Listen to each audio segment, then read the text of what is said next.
मध्य प्रदेश के कुछ हिस्सों से खबरें सामने आ रही हैं कि चर्चों में ताले डालकर वहां के पादरी और फादर भाग खड़े हुए हैं। चर्चों में बाहरी लोगों के आने का भी सिलसिला कम हो गया है। ये खबरें कहाँ की हैं? मध्य प्रदेश में इन दिनों मैं आपको बता दूं कि मिशनरी स्कूल और मिशनरी संस्थाएं चर्चा का केंद्र बिंदु बनी हुई हैं।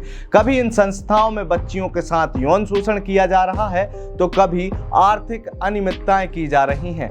कुछ तो ऐसी खबरें सामने आई हैं कि इन खबरों में मिशनरी स्कूल के अंदर जब राज्य बाल आयोग की टीम पहुंचती है तो स्कूल अय्याशी का अड्डा बना हुआ दिखाई देता है। स्कूल में शराब की बोतलें, कंडोम और महिलाओं के अंडरगारमेंट्स तक मिलते हैं। ऐसी खबरें सामने आने के बाद जब हमने पूरी जांच पड़ताल की तो ये खबर भी सामने आई कि अब इन संस्थाओं में ताले डालकर पादरी फरार हो रहे हैं। आखिर क्या है पूरा माजरा? क्यों चर्चों में ताले डल रहे हैं और क्यों मिशनरी स्कूल चर्चाओं का केंद्र बिंदु बने हुए हैं? आज की रिपोर्ट में हम यही सब आपको बताएंगे। नमस्कार, मेरा नाम है अंकित और आप देखना शुरू कर चुके हैं आयुध।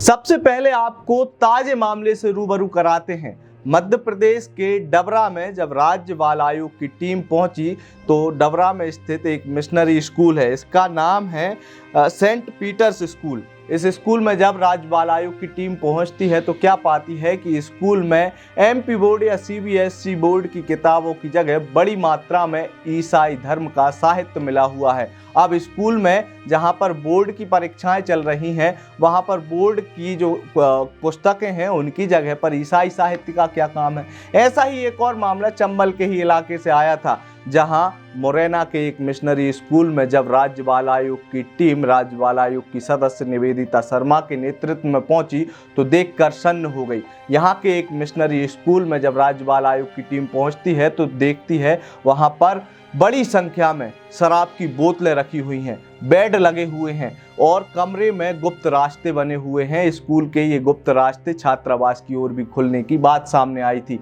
यही नहीं, इसी जगह पर कंडोम और महिलाओं के अंडरगारमेंट्स भी मिलने की पुष्टि आज तक की खबर के माध्यम से हुई है। अब आप खुद ही समझिए, स्कूल जिसे शिक्षा का मंदिर कहा जाता है उस शिक्षा के मंदिर में शराब की बोतलें, कंडोम और महिलाओं के अंग वस्त्रों की क्या आवश्यकता थी? इन खबरों से आप खुद ही समझ सकते हैं कि इन स्कूलों में शिक्षा की जगह अय्याशी के अड्डे बनाए जा रहे हैं और इन स्कूलों में आपके बच्चों को क्या शिक्षा दी जा रही है। ऐसा ही एक और मामला बीते दिनों एमपी के डिंडौरी से सामने आया था। डिंडौरी जिले में एक गांव है जुनवानी, वहां पर एक मिशनरी संस्था संचालित है जिसमें छात्रावास और एक स्कूल भी है। यहाँ की छात्राओं ने अपने प्राचार्य सहित शिक्षकों पर आरोप लगाया था कि इन छात्राओं के साथ यौन शोषण किया जा रहा है। यौन शोषण भी कुछ ऐसा वैसा नहीं बल्कि अप्राकृतिक कृत्य यहाँ पर किए जा रहे थे।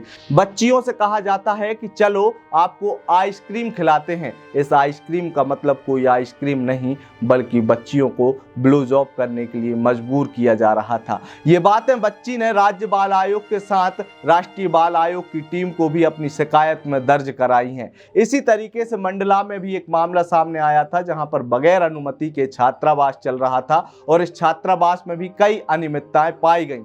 इन सब मामलों के बाद जब एफआईआर दर्ज हुई तो या तो यहाँ के जो फादर और पादरी हैं वो फरार हो गए या फिर चर्च में ताला लगाकर भाग गए। जब हमने यहाँ के प्रशासनिक अधिकारी और पुलिस विभाग के अधिकारियों से बात की तो समनापुर के थाना प्रभारी हैं धीरज सिंह। उन्होंने बताया कि इन मामलों में फरार आरोपियों की तलाश के लिए जब पुलिस प्रशासन की टीम मौके पर पहुंची तो पाया कि डिंडौरी जिले का जो जुनवानी है, सुंदरपुर और अमरपुर, इसके अलावा कोको चर्च में ताला लटका हुआ पाया। इसी तरीके से मंडला जिले के saint Joseph church, Sakwa, Dhangaon, Parsatola church और बिछिया थाने के घोटास के चर्च में भी ताले लगे पाए गए। इस पूरे मामले में डिंडौरी जिले के भारतीय जनता पार्टी के जिला अध्यक्ष ने भी प्रतिक्रिया जाहिर की है। उनका साफ तौर पर कहना है कि यदि चर्चों में ताले लगाकर यह पादरी और संचालक यहां से फरार हो रहे हैं तो उनका यह कृत्य संदेह के घेरे में आता है। देखिए, विगत दिनों जो घटना घटी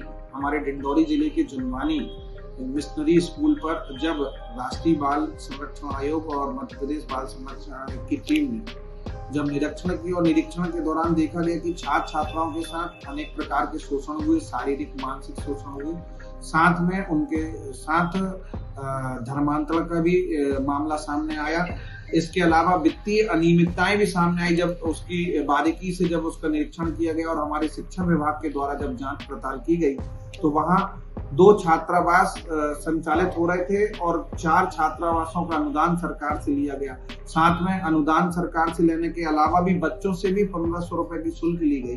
तो इस तरह की अनियमितता जब चर्च में मिली तो डिंडोरी छोड़ो पूरे मंडला डिंडोरी जिले के जो ग्रामीण अंचलों में आदिवासी अंचल पे जो ये चर्च चल रहे थे और अनैतिक गतिविधियां चला रहे थे, ये सब भाग खड़े हुए। ये जो घटनाएं मैंने आपको बताई ये मध्य प्रदेश के 2 अलग अलग हिस्सों से हैं। एक चंबल इलाका और दूसरा जो जनजाति बाहुल्य इलाका है डिंडोरी और मंडला।